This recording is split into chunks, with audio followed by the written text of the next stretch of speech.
Aujourd'hui, je voudrais vous partager quelque chose de très concret, des témoignages. Parce que finalement, au-delà des discours, ce sont celles et ceux qui vivent nos interventions qui en parlent le mieux. Des directrices d'établissement, des équipes pédagogiques, des enfants et des parents.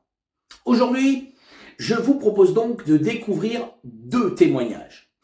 2 directrices d'école qui nous ont fait confiance et qui racontent, avec leurs mots, ce que nos interventions ont apporté dans leurs établissements. Parce que c'est ça la réalité.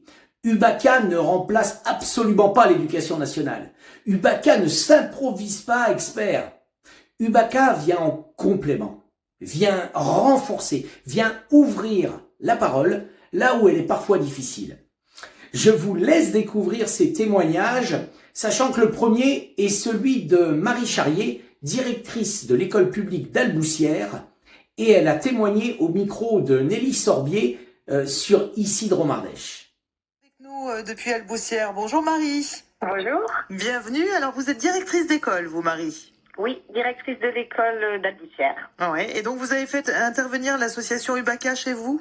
Oui, on a fait appel 2 fois déjà à l'association UBACA. Donc ils viennent dans notre école, ils interviennent. Particulièrement, nous on avait choisi de le faire auprès du cycle 3, donc les CM1 et les CM2. Il y avait même eu les CE2 une année. Voilà, donc ils interviennent en classe et c'est juste extraordinaire ce qu'ils font. Ouais. Vous avez l'impression justement que ça porte ses fruits? Oui, sans aucune hésitation, oui. Oui, oui. Le fait que ce soit d'autres adultes que les enseignants, que ce soit des adultes qui font des témoignages, il y a un témoignage et donc les enfants s'aperçoivent que les adultes aussi ont pu être harcelés quand ils étaient enfants et ce qu'ils ont ressenti, etc. Et puis un espace de parole, des questions, et à chaque fois on voit le climat scolaire changer derrière. Ça c'est une évidence. Et les langues se délient vraiment, les enfants osent prendre la parole et parfois dénoncer justement et mettre à jour des histoires. Tout à fait, les enfants osent prendre la parole et puis on voit aussi un changement de comportement chez les enfants harceleurs. Chez les harcelés, mais aussi chez les harceleurs, il y a une prise de conscience parce que parfois, c'est un harcèlement qui s'est mis en place avec des témoins passifs. Enfin voilà, il y a toute une classe en fait souvent qui est passive et qui est témoin de tout ça et qui sait pas quoi en faire et qui sait pas comment réagir à ça. Et en général, après le passage d'UBACA, on a beaucoup de rapports qui changent, on a des choses qui s'apaisent, c'est incroyable. Ouais, donc cette année, particulièrement, ça a été vraiment visible. C'est quelque chose que vous conseillez à tous les enseignants et directeurs ou directrices d'école qui écoutent Isidre-Mardèche aujourd'hui? Complètement. Et à savoir aussi, et ça paraît pas important, mais dans l'éducation nationale c'est important, c'est que c'est gratuit.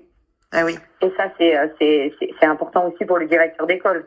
Et ça change le climat, c'est vraiment incroyable, incroyable. Et justement, on sait que c'est pas toujours évident de faire passer des idées quand on est directeur ou directrice d'école. C'est facile à mettre en place finalement. Ça vous demande pas un gros travail? Pas du tout. Alors vraiment pas. On les appelle, on prend contact. La première année, j'avais pas de situation particulière de harcèlement. Je les avais appelés en prévention. Donc là, on avait rien préparé de spécial à l'avance. Ils étaient intervenus. L'enseignant est là dans la classe avec eux. Ça dure 1 heure, en général, 1 heure, 1 heure et demie. Ils prennent la parole et puis ils font des jeux que nous, on peut réutiliser. Moi, il y a des jeux que j'ai réutilisés l'année d'après. Ah, chouette en plus. Ouais. Voilà. Et là, cette année, j'avais une situation de harcèlement. Donc, je les ai appelés et je leur ai expliqué la situation de harcèlement. Ensemble, on a préparé avant leur intervention, où étaient placés dans la classe la petite fille qui était harcelée, où étaient placés les autres. Et donc, dans leur façon d'intervenir, d'interagir avec les enfants, ils ont pu cibler un peu. Et ça, c'était très puissant. Parce qu'il s'est passé vraiment beaucoup de choses. On a pu observer puis discuter ensemble, ensuite, entre adultes, de ce qui s'était passé et de comment ils avaient vu bouger les choses. Et ça, c'est chouette aussi. Écoutez. Ça peut être de la prévention, mais ça peut être aussi quand on a un souci. Et ils nous aident vraiment. D'abord, on se sent entendu. Ça, c'est super important aussi pour les enseignants. C'est-à-dire qu'on a un espace de parole. Moi, je les avais appelés avant en disant, là, j'ai besoin d'aide. Je ne sais plus quoi faire. Alors, l'institution, il y a des choses qui sont mises en place. Mais là, c'est du concret. C'est des gens qui viennent, qui ont vécu ça. C'est concret. Oui, et puis c'est rapide aussi.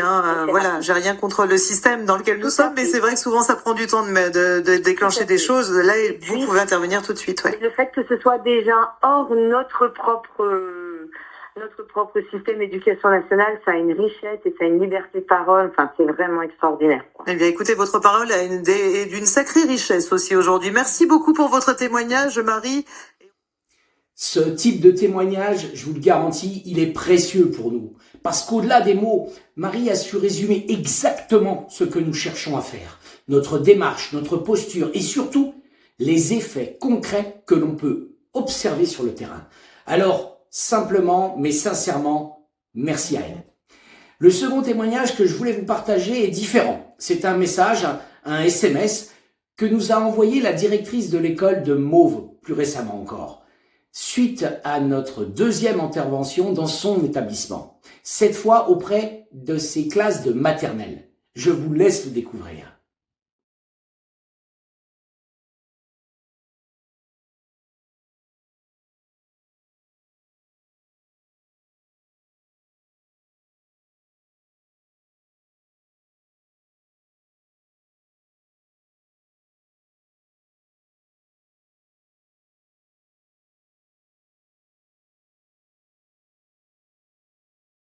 Ce témoignage est tout aussi fort pour nous. Ces deux témoignages disent quelque chose de très simple. Ce que nous faisons est utile. Ce que nous faisons a un impact et surtout, ce que nous faisons répond à un besoin réel. On ne prétend pas tout régler, mais si, à notre niveau, on permet à un enfant de parler, à un autre de ne plus se sentir seul ou à une équipe éducative de se sentir mieux armée, alors on est exactement à notre place. Et c'est pour ça que nous continuerons. Si vous êtes chef d'établissement, enseignant, entraîneur ou simplement concerné par ces sujets, n'attendez pas que la situation se dégrade. Prenez contact avec nous parce que prévenir, c'est toujours plus fort que réparer. UBACA, 3 mots. Parler, agir, protéger.